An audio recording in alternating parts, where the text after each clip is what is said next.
Very quick update on the game. I noticed that there's no sequence of play apart from inside the actual rules manual, and that will be really a pain in the proverbial to keep going to that. So I printed this one out from Board Game Geek, which I should be using from now on.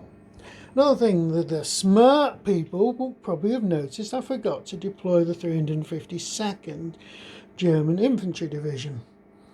So that's now resolved, these purple ones. So that does change the situation near Omaha significantly. Another thing I did, I found out what German field replacements were and how they're associated with the HQs. So some of them have got these number of replacements underneath. They're like organic replacements that they can use without having to generate replacements through the normal system. They've not got a huge amount of them, and a lot of the divisions have got none whatsoever.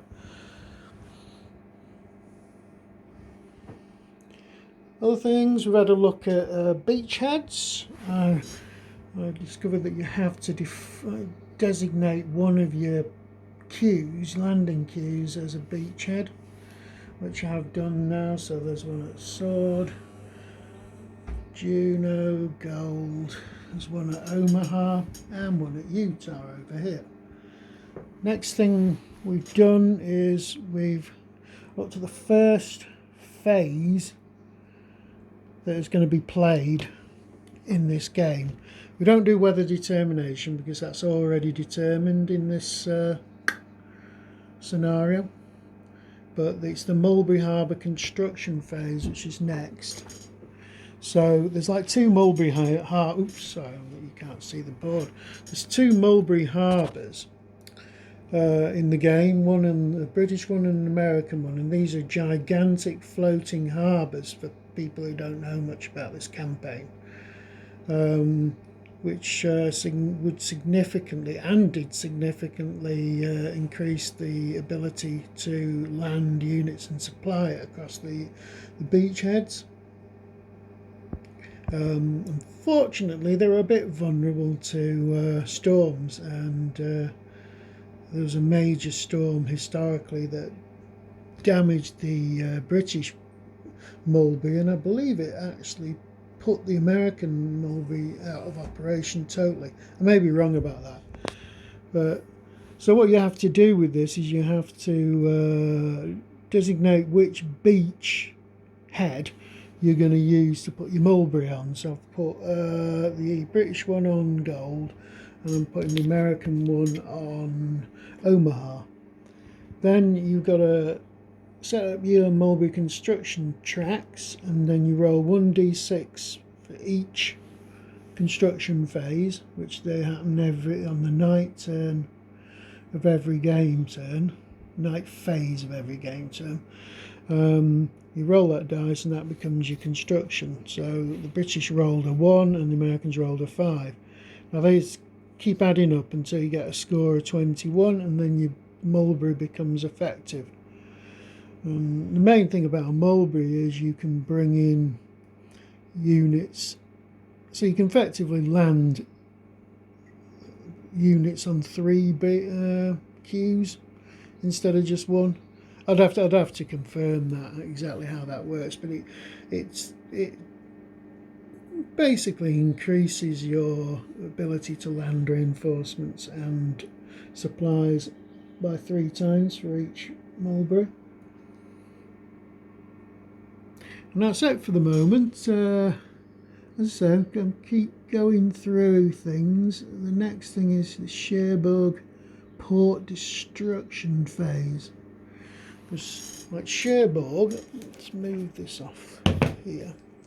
Cherbourg is a significant port in the terms of this particular area. It's obviously not a big port compared to something like Rouen or something like that,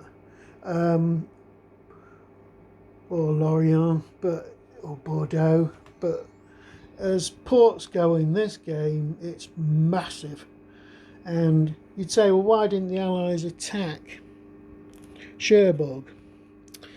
Well, just have a look. You see all those gun batteries?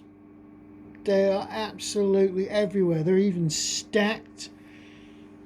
Those things would have made mincemeat out of any attempt to land. Admittedly, there's not many German units in this area, but they were depending on the fact that nobody in their right mind would try and attack a port defended like that. But it's important because the Allies want to capture Cherbourg as quick as possible, and they want to get it. The Germans are going to be blowing the place to pieces turn by turn, and the Allies will have to rebuild it from what's left. Now, historically, the Germans rendered the port totally useless, and it had to be rebuilt from scratch, and it took months, I think it was August or something historically, before it became useful as a place for landing supplies and reinforcements.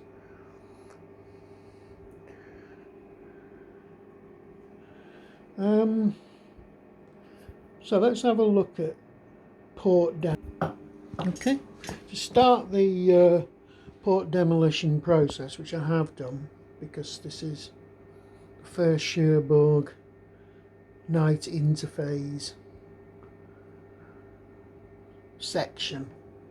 You place your port destruction marker on the 9. Now, for every night turn, the German night engineering phase of a German turn, they can reduce that by 1. So there's a 9-day counter, and once the port becomes 0, there's no more damage that can be done to it. Now, if the Allies subsequently recapture that port, what they can do is, on the Allied night phase engineering segment, they can start increasing that by 1 to take it all the way back to 9. There's one slight difference, that when the Allies are building it, they have to spend 5 supply points to actually move the demolition sort of track 1 space upwards. Once it becomes 9, the port's fully operable, and then you can use that to generate 5 CSPs per day for the rest of the game, assuming the Germans don't recapture it, which, to be quite honest, is absolutely ridiculously unlikely, as you will find out as this campaign plays out.